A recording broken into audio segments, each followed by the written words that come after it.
octobre, regardez qui arrive avec ses jolies fleurs.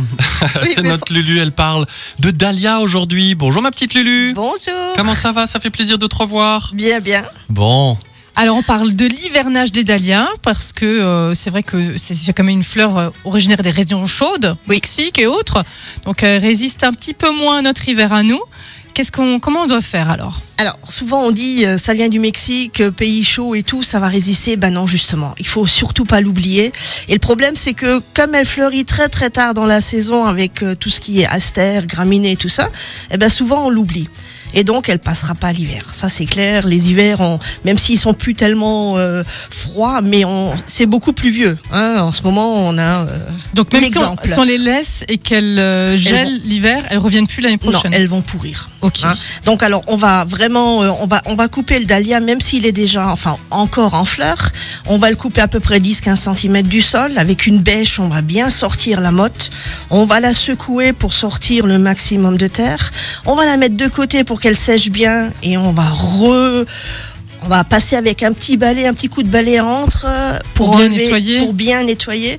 Et ce qui est très important, c'est qu'on va surtout vérifier les tubercules, parce que si ils ont déjà une pourriture ou si on n'est pas sûr, s'ils sont pas corrects, s'ils sont déjà un peu détachés, on va enlever tout ça. On va vraiment garder que les espèces saines. On va faire l'écrémage, le best du best. Voilà, exactement. Et alors ensuite, c'est tout simple. On prend une petite cagette, que ce soit en bois, en plastique. On va mettre un peu de papier journal en dessous. On va les déposer là-dedans. La technique de la sciure marche très bien. Il y a des gens qui mettent de la sciure. C'est quoi ça? Ils prennent de la sciure de bois, ils enterrent, voilà. Tu fais un petit tapis dans le sol, hein, c'est ça? Voilà, et puis ensuite on remplit de sciure. Voilà, mais c'est pas forcément nécessaire. Ce qui est très important, c'est de les mettre dans une cave où il fait relativement frais, donc entre 4, 5, 6 degrés maximum. Plus il va faire chaud, plus tôt elles vont commencer à germer. Hein. Et ce qui est très important aussi, c'est de les vérifier au courant de l'hiver, une fois par mois. On va voir s'il y a quand même pas des morceaux qui pourrissent. Et à ce moment-là, on enlève, on coupe, on laisse sécher et on remet dans notre petite boîte. Et ce qui est la petite astuce, parce qu'on va les sortir, ils vont se ressembler tous. Hein. Oui. Tous se ressemblent et donc on va les étiqueter. Ça c'est très très important. Il faut mettre vraiment, on va prendre un petit bout de papier.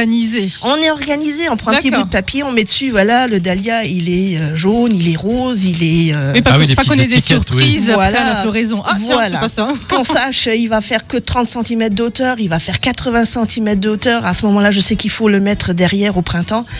Et bien sûr, au printemps, on va les remettre à germer. Alors il y a la technique aussi, mais ça on en parlera l'année prochaine, de les mettre dans du terreau, dans un pot à l'intérieur, ou après on attend après les geler, on pourra les remettre en terre. D'accord, alors pour la petite histoire du dahlia. Oui, t'as une petite anecdote. Voilà, là, j'ai trouvé ça. Donc dans l'ère victorienne, c'était souvent associé à une trahison, une infidélité.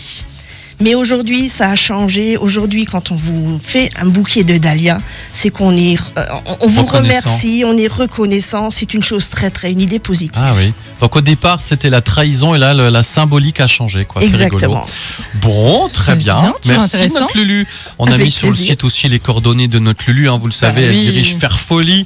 Ça peut faire des petits cadeaux pour Noël. On y pense tout doucement. C'est magnifique. Voilà, ou pour la déco, là, si vous avez un peu de verdure devant chez vous, on peut mettre des petits sapins de Noël. Qu'est-ce que tu fais là pour Noël avec Faire Folie? Alors on fait des sapins pour qu'on puisse y accrocher des petites boules. J'ai des mèneleux à mettre dans les jardinières, dans le jardin.